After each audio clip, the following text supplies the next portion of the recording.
Il était une fois un tailleur de pierre qui habitait dans une montagne isolée. Il y vivait seul et il avait pour dur labeur chaque jour de tailler des pierres pour pouvoir se faire son petit gagne-pain. Un jour d'été, alors que le soleil était très fort, très dur, il était en train de tailler sa pierre, de faire son travail. Il suait.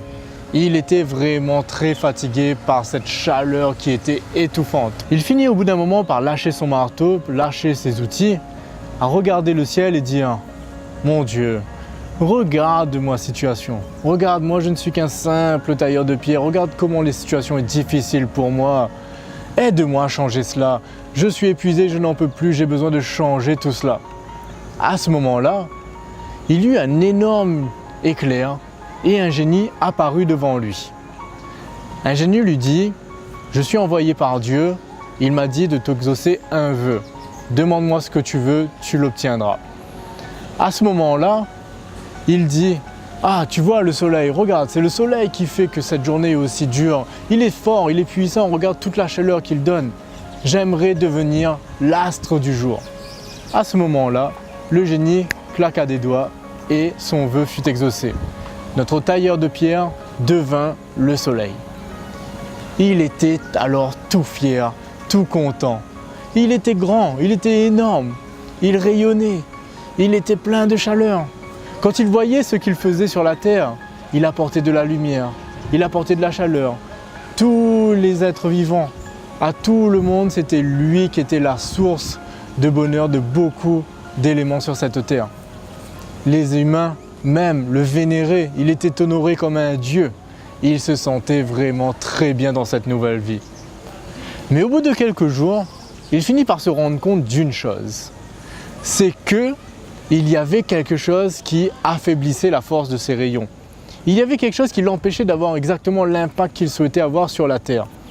Il s'approcha donc un peu plus de la Terre, finit par regarder et il vit cette grosse chose blanche qui était comme du coton.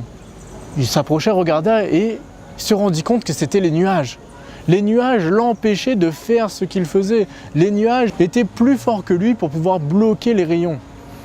À ce moment-là, il rappela le génie et il dit au génie « Regarde ça, les nuages, eux, sont plus forts que moi.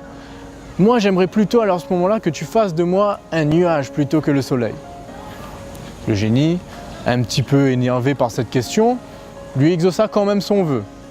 Il lui dit « C'est bon, je vais faire de toi un nuage. » À ce moment-là, notre tailleur de pierre qui était devenu soleil fut transformé en Dieu nuage. C'était lui qui représentait tous les nuages. Il pouvait aller. C'était lui qui apportait la pluie sur la terre. C'était lui qui apportait l'ombre au moment où tout le monde était fatigué. Et par le soleil, justement, c'était lui qui apportait cette ombre pour pouvoir apporter du réconfort aux humains. Il se sentait à nouveau tout fier et tout fort. Mais, à nouveau, il finit par se rendre compte de quelque chose. Que lorsqu'il souhaitait aller à un endroit, eh bien, il était déplacé. Il y avait une force qui pouvait l'amener, le déplacer à des endroits où il ne souhaitait pas aller. Il finit par se rendre compte qu'en fait, le souffle du vent contrôlait ses déplacements. À ce moment-là, à nouveau, il demanda au génie de remplacer son vœu et de faire de lui, au contraire, le dieu du vent.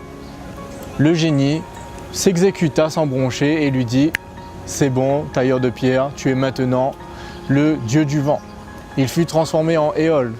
Il était alors ce souffle sur cette terre. Il pouvait déclencher les tempêtes. Il pouvait déplacer les nuages. Il pouvait rafraîchir cette douce brise qui apportait à chacun du réconfort. Il était à nouveau fort et puissant. Il était enfin à nouveau aussi fier et il pouvait faire ce qu'il souhaitait. Jusqu'à ce qu'il se rencontre d'une nouvelle chose.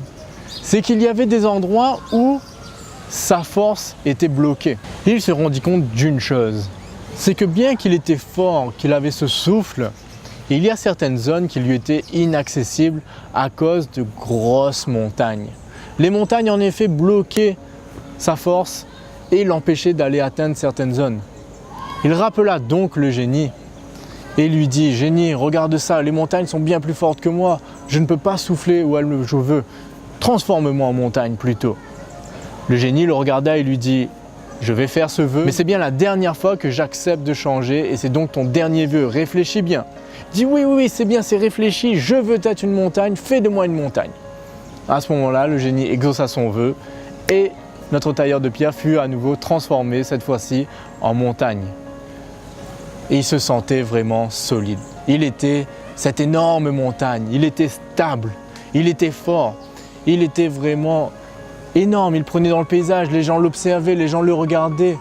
Il avait vraiment cette force et cette stabilité qui faisait de lui toute sa puissance.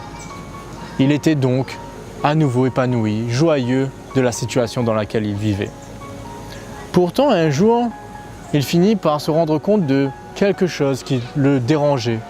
Cette chose était toute petite, ce n'était pas grand-chose, mais il avait l'impression que quelque chose venait le troubler chaque jour, à la même période, au même moment, il y avait cette même chose qui le troublait.